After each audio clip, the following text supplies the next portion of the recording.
हाय, आजचा व्हिडिओ कुठल्या पुस्तकाविषयी नाही तर एक खंत व्यक्त करण्यासाठी आहे.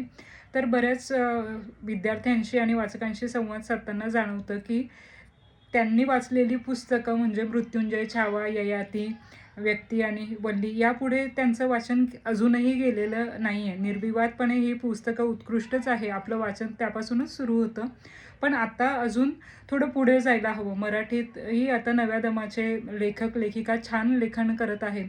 आपण त्यांचंही एकदा लिखाण वाचायला हवं असं मला वाटतं. सुमेध यांचं मॅजिकल रिअलिझम असो, फॅन्टसी जॉनर असू देत, प्रणव सखदेव यांची फिक्शनल कादंबरी छान आहे. त्यानंतर स्त्रीवादी लिखाण जर तुम्हाला आवडत असेल तर ऐश्वर्या रेवडकर ह्या खूप छान लिहितात. त्यानंतर भयगूढ कथा वाचायच्या असतील तर ऋषिकेश गुप्ते खूप छान लिहितात ह्या जॉनरमध्ये. त्यानंतर शर्मिष्ठा भोसले आहेत, हिना कौसर खान आहे, पंकज भोसले आहेत. अशा नवीन शरद तांदळे आहेत. सो अशा नवीन दमाचे लेखक खूप छान लिखाण करत आहे आणि काही नवीन नवीन पुस्तकं पण छान छान येत आहे.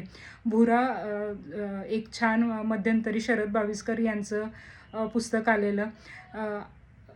त्यांची आत्मकथा होती. तर अशी पुस्तकं आपण वाचायला हवी आणि मराठीतल्या ह्या नवीन दमाच्या लेखक आणि लेखिकांना आपण प्रोत्साहन द्यायला हवं.